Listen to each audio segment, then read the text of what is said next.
এই রাতে যারা আমরা সময় দিচ্ছি এদেরকে রব্বুল আলামিন নবী পাকের হাদিস অনুযায়ী পাপ মুক্তি করে আপনার ঘরে ফিরিয়ে নেবেন। এরপরে আরেকটি নাম হচ্ছে লাইলাতুল মুবারাকা। আর ওই লাইলাতুল মুবারাকেই সূরাতুদ দুখানে আল্লাহ তাআলা বলছেন ইন্না আনজালনাহু ফি লাইলাতিন মুবারাকা, আমি কোরআনকে নাজিল করেছি বরকতময় রজনীতে। তো অন্য সূরাতুল কদরের ভিতরে দেখা যায় আল্লাহ তাআলা বলছেন ইন্না আনজালনাহু ফি লাইলাতিল কদর, নিশ্চয়ই আমি কোরআন অবতীর্ণ করেছি লাইলাতুল কদরের রাতে। কিন্তু এখানে দেখা যায় সূরাতুদ দুখানে বলছেন যে লাইলাতুল মুবারাকা বরকতময় রজনীতে। তাহলে দেখা যায় দুটি আয়াতে দুটি সূরার ভিতরে একটু মানে সাংঘর্ষিক মনে হচ্ছে। এটাকে বলা হয় তাতবিক, অর্থাৎ আমরা যেমন এখন সমন্বয়ক বললে খুব তাড়াতাড়ি বুঝি যে সমন্বয় করা, এটাকে আরবিতে বলা হয় তাতবিক।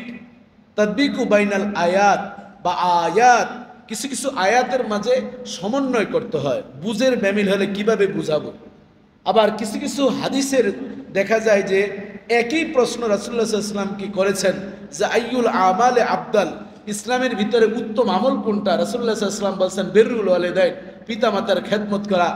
আবার কখনো একই প্রশ্ন করেছেন আইয়ুল আমালে আফদাল, পয়গম্বর বলছেন তুতিউমুত তুআম, মানুষকে খাবার খাওয়ানো। একই প্রশ্ন কোন সাহাবী এসে করেছেন আইয়ুল আমালে আফদাল, জামানার পয়গম্বর বলছেন তেলাওয়াতুল কুরআন। এভাবে আরো অসংখ্য বলছেন, কিন্তু একই প্রশ্ন উত্তরের ভিন্নতা। এর কারণ কি? মুহাদ্দিসিন বলেন আমাদের প্রিয় নবী ছিলেন আতিব্বাইল উম্মাহ, উম্মতের ডাক্তার। কি ছিলেন? উম্মতের ডাক্তার। পয়গম্বর দেখলেই বুঝতেন আচার আচরণে যেই সাহাবীর ভিতরে যেই জিনিসটা একটু নুকসানিয়াত ছিল, অসম্পূর্ণতা ছিল, আল্লাহ রাসূল বলেন ওই আমলটাই উত্তম, যাতে করে ওই সাহাবীর ওই আমলটা যদি কভার হয়ে যায় তাহলে সে একজন পরিপূর্ণ আল্লাহওয়ালা ব্যক্তিতে পরিণত হয়ে যায়। এটাকে বলা হয় কি? তাতবিক। তাতবিক বাইনাল আহাদিস, হাদিসের এক একটি ভিন্নতা। এখানে দেখুন লাইলাতুল মুবারাকা বলা হয়েছে যে এই রাত্রে নাজিল হয়েছে, আবার বলছেন লাইলাতুল কদর। এখন মুফাসসিরিন মুহাদ্দিসিন এর ব্যাখ্যায় কি কি বলছেন সেই সম্পর্কে খোলাসাতুল কালাম হচ্ছে আল্লামা তাবারি রহমতুল্লাহ আলাইহি তাফসিরে তাবারিতে, আল্লামা বাগবী রহমতুল্লাহ আলাইহি তাফসিরে বাগবীতে, আল্লামা কাজী সানাউল্লাহ ফানিবতী রহমতুল্লাহ আলাইহি তাফসিরে মাজহারিতে, আল্লামা আলুসি রহমতুল্লাহ আলাইহি রুহুল মানিতে। আমার একটি লিখিত বই আপনারা দেখতে পেয়েছেন আকীদা ও ইবাদত, এই বইয়ের প্রথম অধ্যায়তে শবে বরাতের গুরুত্ব, তাৎপর্য, শবে বরাত নিয়ে প্রচলিত কিছু বিদআত এবং এই শবে বরাত নিয়ে যারা আপত্তি করেন তাদের সেই বিষয়গুলো আপত্তির জবাব আমি এখানে দিয়েছি। আপনারা জেনে খুশি হবেন 512টি বইয়ের তথ্য উপাত্তের মাধ্যমে শবে বরাত আছে, এটি কোরআন এবং সুন্নাহর মাধ্যমে সাব্যস্ত করা হয়েছে। জোরে জোরে বলেন আলহামদুলিল্লাহ। সেই সব কথাগুলো জানার, শোনার, মানার আমাদের দরকার আছে না নাই? কারা কারা শুনতে রাজি আছেন? হাত তুলে আল্লাহকে দেখাই। নারে তাকবীর, নারে তাকবীর, নারে রিসালাত। গাউসুল আজম জামে মসজিদ, পবিত্র শবে বরাতের মাহফিল আল্লাহ কবুল ও মঞ্জুর করে বলেন আমিন। মাঝে মধ্যে তাকবীর দিবেন, তাকবীর দিলে শরীরের ভিতরে একটা চেতনা সৃষ্টি হয়। কফি খাইলে একটু মাঝে মধ্যে শরীরের ভিতরে একটা ভাবসাব, গরম গরম চা খেলে একটু ভালো লাগে। তেমনি ভাবে তাকবীর যখন দিবেন আল্লাহর বান্দাদের কলবের ভিতরে আল্লাহর নূরের বাতিটা জ্বলে উঠে। জোরে জোরে বলেন আল্লাহু আকবার। যেমনি ভাবে আমাদের ভারতের বোন মুস্কান যখন তার পর্দা হিজাবের বিরুদ্ধে যখন কথা বলছিল কিছু কুলেঙ্গাররা, তখন সে দিশ না পেয়ে আল্লাহু আকবার, আল্লাহু আকবার যখন বলছিল ওই কুলেঙ্গারা ছিটকে পড়েছে। ওই মুস্কান দেখিয়েছে আল্লাহু আকবারের শক্তি ছিল, আছে এবং থাকবে। এই পৃথিবীর মানচিত্রে প্রায় 950 কোটি মানুষ বসবাস করে, তার মধ্যে 350 কোটি হচ্ছে মুসলমান। 350 কোটি মুসলমানের মধ্যে প্রায় 250 কোটি হচ্ছে যুবক। যেই যুবকরা কালেমা নিয়ে এই দুনিয়ার জমিনে বেঁচে থাকে, ওই যুবতী বোন দেখিয়েছে তোমরা আমাদের ভাই, তোমাদের শক্তি আমাদের চেয়ে আরো বেশি, তোমাদেরকে এখন রুখে দাঁড়াতে হবে। অন্যায় বিচার যখন আসবে তাকবীরের মাধ্যমে দাঁত ভাঙ্গা জবাব দেওয়ার জন্য কালেমাগো মুসলমান 24 ঘন্টা প্রস্তুত। কথা ঠিক কিনা বলেন? শবে বরাতের বিরুদ্ধে যারা কথা বলবে, নবীর শানের সালাতের বিরুদ্ধে যারা কথা বলবে, শানে আউলিয়ার বিরুদ্ধে কথা যারা বলবে, আল্লাহর বান্দারা সকলেই ভিন্ন চিন্তার ভিন্ন আকীদার হতে পারে।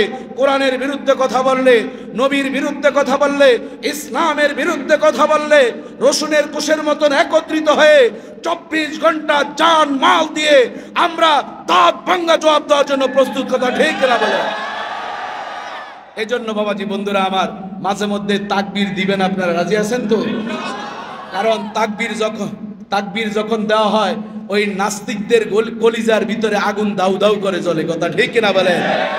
এক সময় আমরা কোরআন সুন্নাহর কথা বলতে গিয়ে ডানে বামে তাকাতাম, এখন আর ডানে বামে তাকাই না, এখন আমাদের চোখ হচ্ছে সামনের দিকে। কথা ঠিক কিনা বলেন? কারণ রাসূলুল্লাহ সাল্লাল্লাহু আলাইহি ওয়াসাল্লাম বলেছেন, ইত্তাকু ফিরাশাতাল মুমিনিন ফা ইন্নাহু ইয়ানজুরু বি নূরিল্লাহ।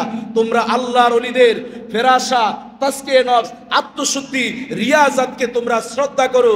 কারণ আল্লাহর ওলিরা যখন তাকায় তাদের সাধারণ চক্ষু দিয়ে তাকায় না, আল্লাহ প্রদত্ত নূরের তাজাল্লির মাধ্যমে যখন তাকায় একজন সুদখোর ওলিউল্লাহে পরিণত হয়ে যায়, একজন ঘুষখোর আল্লাহর ওলিতে পরিণত হয়ে যায়, একজন জালেম কুতুবুল আকতাবে পরিণত হয়ে যায়, একজন নিজামউদ্দিন ডাকাত নিজামউদ্দিন আউলিয়াতে পরিণত হয়ে যায়। কথা ঠিক কিনা বলে? আর সেই নিজামউদ্দিন আউলিয়া যার নজরের মাধ্যমে ওলি হয়েছেন, সেই বড় পীর আব্দুল কাদের জিলানী রহমতুল্লাহ আলাইহির নামেই এই গাউসুল আজম জামে মসজিদ। কাজেই সেই মসজিদে আপনারা আজকের শবে বরাতের মাহফিলে এসে খুশি না বেজার? আরেকবার বলেন আলহামদুলিল্লাহ। বাবাজি বন্ধুরা আমার, রব্বুল আলামিন পবিত্র কুরআনুল কারীম কোন রজনীতে নাজিল করেছেন? রব্বুল আলামিন সূরাতুদ দুখানের মধ্যে বলেন, ইন্না আনজালনাহু ফি লাইলাতিন মুবারাকা। নিশ্চয় আমি এই কোরআনকে বরকতময় রজনীতে নাজিল করেছি। এই বরকতময় রজনী বলতে কোন রজনী বোঝানো হয়েছে? আল্লামা ইকরামা রাহমাতুল্লাহ আলাইহি তিনি ব্যাখ্যা করেছেন, হিয়া লাইলাতুন নিসফি মিন শাবান। এই রজনী বলতে লাইলাতুন নিসফি মিন শাবান, অর্থাৎ শাবান মাসের 14 তারিখ দিবাগত রাত, যেটাকে উর্দু এবং ফার্সিতে শবে বরাত বলা হয়, ওই রাতেই কোরআন নাজিল হয়েছে। এখন বলবেন হুজুর লাইলাতুল কদরের রাতে হয়েছে? মুফাসসিরিন ঐকমত পোষণ করে বলছেন, লাইলাতুত তাজবিজ কুরআন নাজিল হওয়ার সিদ্ধান্ত হয়েছে লাওহে মাহফুজ থেকে প্রথম আসমানে শবে বরাতের রাতে, আর লাইলাতুল কদরের রাতে প্রথম আসমান থেকে দুনিয়ার জমিনে গারে হেরায় প্রিয় নবী মুহাম্মদুর রাসূলুল্লাহ সাল্লাল্লাহু আলাইহি সাল্লামের উপর নাজিল হয়েছে। জোরে জোরে বলেন সুবহানাল্লাহ। তাহলে কোরআন নাজিল হওয়ার সিদ্ধান্ত হয়েছে কোন রাতে? শবে বরাতের রাতে। আর দুনিয়ার জমিনে পয়গম্বরের উপর নাজিল হয়েছে লাইলাতুল কদরের রাতে। এটাকেই বলা হয় সমন্বয়। বুঝতে পারছেন কিনা? বুঝতে পারছেন? এখন ঝগড়ার দরকার আছে নাকি? বিষয়গুলো যদি আমরা সহজ করে বুঝি তাহলে কিন্তু আমাদের মাঝে আর মারামারি ঝগড়া বিবাদের কোনো প্রয়োজন। শুধু সমস্যা একটি, কুল্লু হিজবিন বিমা লাদাইহিম ফারিহুন। আমি যেটা বলছি এটাই সঠিক, আমার দল এটাই সঠিক, আমার পীর যেটা বলছেন এটাই সঠিক, এছাড়া আর সবাই জাহান্নামী। কথা ঠিক কিনা বলেন? এই আকীদার কারণেই কিন্তু আমাদের অশান্তি। এই অশান্তি দূর করার জন্যই আপনাদেরকে এই বইটি আমি লিখেছি। এই বইটি আপনারা নেবেন, উপকৃত হবেন। কারণ ঝগড়া বিবাদ এখন আর আমরা দেখতে চাই না, আমরা সাম্য শান্তি দেখতে চাই। কারণ ইসলাম শব্দের অর্থ হচ্ছে রেসপন্সিবিলিটি। ইসলাম আমাদেরকে মুসলিম হয়েছি, আমরা আনুগত্যতা আমাদেরকে শিক্ষা দিয়েছে। আল্লাহর রাসূলকে মানুষ আচার আচরণ দেখে কালেমা পড়ে মুসলমান হয়েছে। কথা ঠিক কিনা বলেন? জামানার পয়গম্বর মসজিদে নববী থেকে বের হলেন, ইহুদির একটা লাশ নিয়ে যাচ্ছে। জামানার পয়গম্বরের সাথে অসংখ্য সাহাবী ছিলেন। হঠাৎ করে নবী পাক থমকে গেলেন। কোন সাহাবা একরাম, ইয়া রাসূলুল্লাহ কেন আপনি দাঁড়ালেন? এটা তো ইহুদির লাশ। সাথে সাথে পয়গম্বর জবাব দিলেন, তোমরা দেখতেছো ইহুদির লাশ, আমি দেখতেছি একটা মানুষের লাশ যাচ্ছে। জোরে জোরে বলেন আল্লাহু আকবার। নবীর চিন্তা চেতনা আমাদের মাঝে আনার দরকার আছে না নাই? তোমরা দেখতেছো ইহুদির লাশ, আমি দেখতেছি মানুষের লাশ। তার মৃত্যু হয়েছে, তার লাশটা নিয়ে যাচ্ছে, আমি লাশের সম্মান করে পৃথিবীর মানুষকে বুঝিয়েছি। এই হাদিসটা একটু মানলেই তো আর ঝগড়ার কোনো দরকার নেই। কথা ঠিক কিনা বলেন? বাবাজি বন্ধুরা আমার, তাহলে একটি ছোট্ট একটা ঝগড়ার সমাধান করলাম যে এই শবে বরাতের রাত্রে সিদ্ধান্ত হয়েছে, আর লাইলাতুল কদরে কি হয়েছে? নাজিল হয়েছে। সব দলিল কিন্তু কোরআন হাদিস দিয়ে দিলে হয় না, কিছু মাধ্যমে বাংলা দলিল ঢোকানোর দরকার আছে না নাই? বলবেন হুজুর বাংলা দলিলটা কি? আমাদের বাজেট হয় কোন মাসে রে বাবা? জুন মাসে হয় না? আচ্ছা, আমাদের জুন জুলাই বাজেটের মাস, তাই না? এরপরে ওই মাসে কি এটা বাস্তবায়ন হয়? বাকি মাসগুলোতে আস্তে আস্তে কি হয়? তাহলে বোঝা যায় জুন জুলাইতে বাজেট হয়েছে। আজকে হচ্ছে হায়াত, মৌত, রিজিক, ইজ্জত এবং কে হজ করবে, এই বিষয়গুলো সিদ্ধান্ত হবে লাইলাতুল কদরের রাতে বাস্তবায়ন হবে। জবান খুলে দেন আল্লাহু আকবার।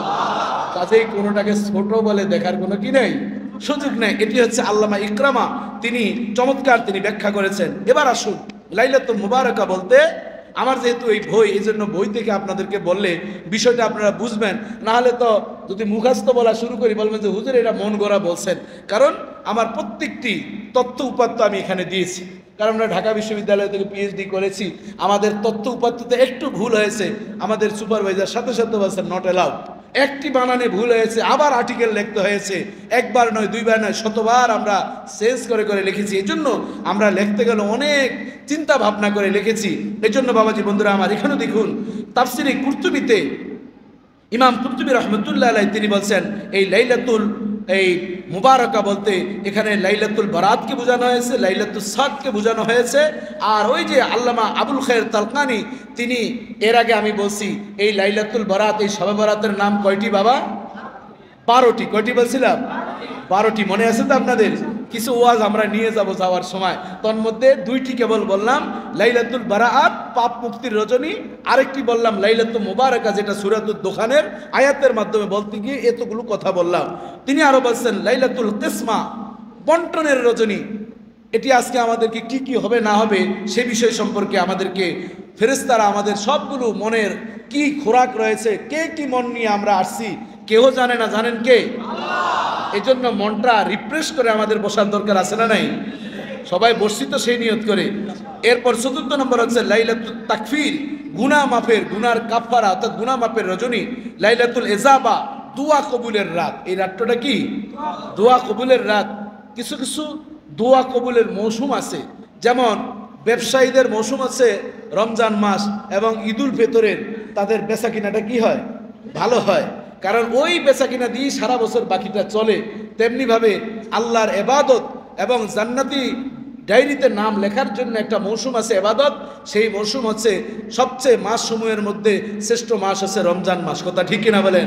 দিনের মধ্যে শ্রেষ্ঠ হচ্ছে জুমার, রাতের ভিতরে হচ্ছে লাইলাতুল কদর এবং লাইলাতুল বারাআত। এই জন্য এখানে বলা হয়েছে লাইলাতুল ইজাবা, এই রাতটি হচ্ছে লাইলাতুল ইজাবা। দোয়া করবে আল্লাহর কাছে, আল্লাহ কোনোদিন খালি হাতে ফেরত দিবে না। জবান খুলে বলেন আল্লাহু আকবার।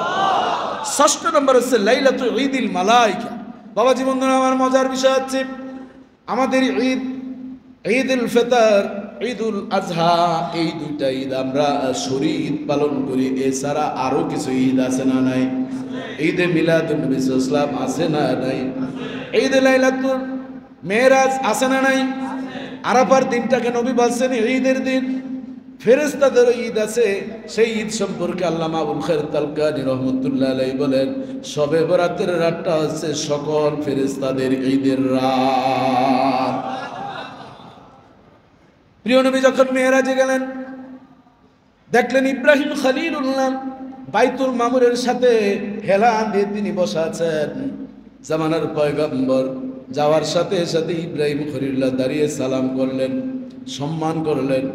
সম্মান করার পর জিবরাইল আলাইহিস সালাম আমার প্রিয় নবী বললেন এই ঘরটা কি? বলল এটা হচ্ছে ফেরেশতাদের কিবলা, এই বরাবর আরশে আজিম, তার বরাবর হচ্ছে বাইতুল মামুর, আর বাইতুল মামুরের বরাবর হচ্ছে আল্লাহর ঘর বাইতুল্লাহ। জোরে জোরে বলেন সুবহানাল্লাহ। সিদ্ধান্ত হয় আরশে আজিম থেকে। এরপর ওই সিদ্ধান্তগুলো চলে আসে বাইতুল মামুরে। বাইতুল মামুর থেকে ফেরেশতারা দুনিয়ার জমিনে সর্বপ্রথম বাইতুল্লাহ নিয়ে আসেন। বাইতুল্লাহ থেকে বন্টন করে সারা পৃথিবীর মুমিন মুমিনা কি ইবাদত করে সেই বিষয়গুলো সারা পৃথিবীর মধ্যে ফেরেশতাদের মাধ্যমে ছড়িয়ে ছিটিয়ে দেওয়া হয়। জামানার পয়গম্বর প্রশ্ন করলেন, ও জিবরাইল, ফেরেশতাদের কিবলা হচ্ছে বাইতুল মামুর, ফেরেশতাদের সংখ্যা কত? কত ফেরেশতা একত্রে নামাজ পড়তে পারে? জামানার পয়গম্বরকে জিবরাইল জবাব দিলেন, ইয়া রাসূলুল্লাহ, ইয়া হাবিবাল্লাহ, ফেরেশতাদের সংখ্যা আল্লাহ ব্যতীত আর কেউই জানেন না, তবে আমি এতটুকু জানি একবারে 70,000 ফেরেশতা এই বাইতুল মামুরের মধ্যে নামাজ আদায় করে। একবার যারা সেজদা দেয়, নামাজ পড়ে, দ্বিতীয়বার কিয়ামতের পূর্ব পর্যন্ত তারা আর চান্স পাবে না। জিকির করেন লা ইলাহা ইল্লাল্লাহ, লা ইলাহা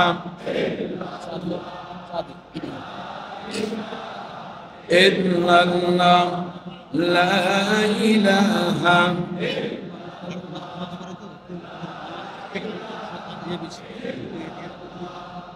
লা ইলাহা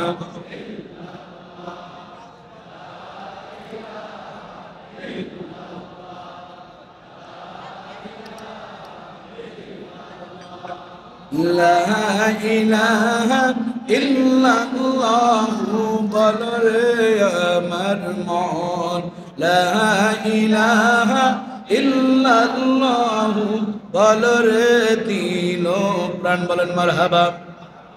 নফল নামাজ অনেকেই পড়ছেন বাবারে, নফল নামাজ পড়ার সারা রাত সুযোগ রয়েছে। এখন বয়ান হচ্ছে, এই বয়ানের ভিতরে আপনি সূরা ফাতিহা পড়তে গেলে 14 বার পড়া লাগবে, কথা ঠিক কিনা বলেন? কারণ যতই চেষ্টা করেন, আমিও তো পারি না, মাইক চলতেছে ওই অবস্থায় ইয়া কানা বুদুর জায়গায় মনে হয় 10 বার বলে ইয়া ইয়া ইয়া ইয়া করতে করতেই কি শেষ। এই নামাজে কিন্তু ডক হইতেছে না। যারা নামাজ পড়তেছেন মেহরবানি করে বসেন রে বাবা, আপনারা দুই কাম একসাথে চালান যায় না, কথা ঠিক কিনা বলেন?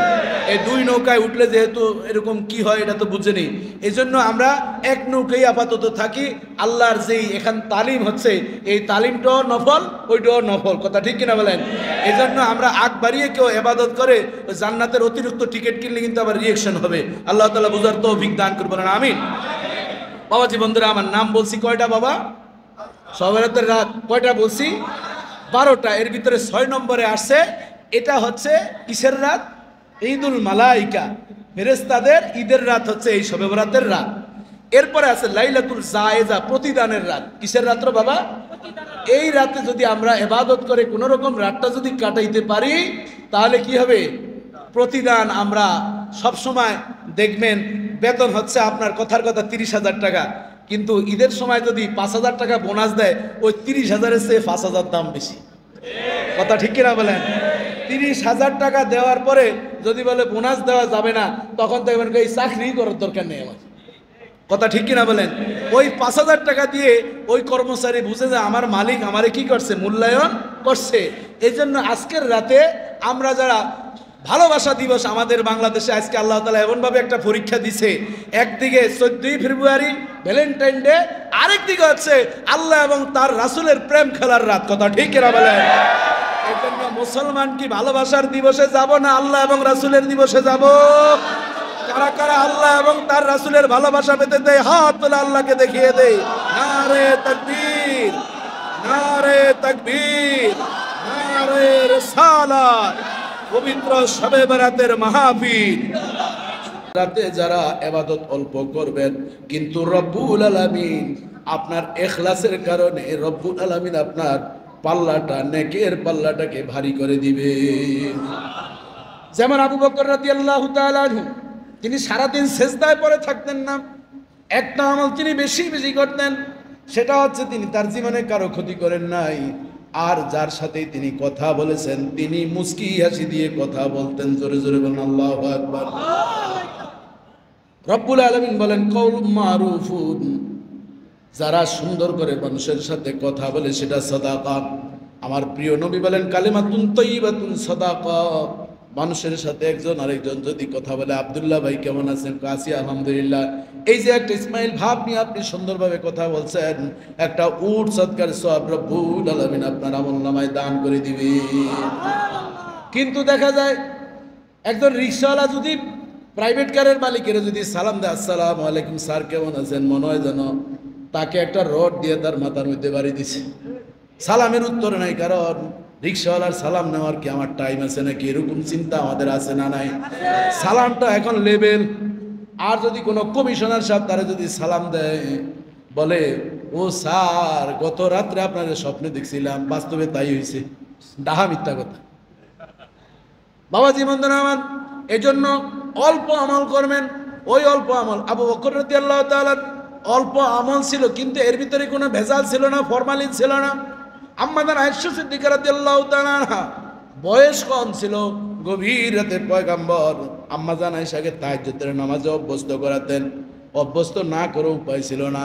আম্মা জান আয়েশার ঘরটা ছিল ছোট, যেই ঘরটা নবী পাকের রওজা মুবারক। এখন তো বড় করা হয়েছে আবু বকর ওমর রাদিয়াল্লাহু তাআলার কবরের কারণে, কিন্তু আম্মা জান আয়েশা বলেন আমার ঘরটা এমন ঘর ছিল, পৃথিবীর সর্বশ্রেষ্ঠ মানুষের ঘরটা এমন একটা ঘর ছিল, পয়গম্বর যখন সিজদা দিতেন আমার পা তিনি সরিয়ে সিজদা দিতেন। জায়গাটা এত কম ছিল, সিজদা দেওয়ার জায়গা ছিল না। যেই ঘরে থাকতেন ওই ঘরটা ছিল খেজুর পাতার বেড়া ছিল, খেজুর পাতার চাউনি ছিল। ও দুনিয়ার মানুষ শুনে নাও, যখন মক্কার জমিনে মদিনার জমিনে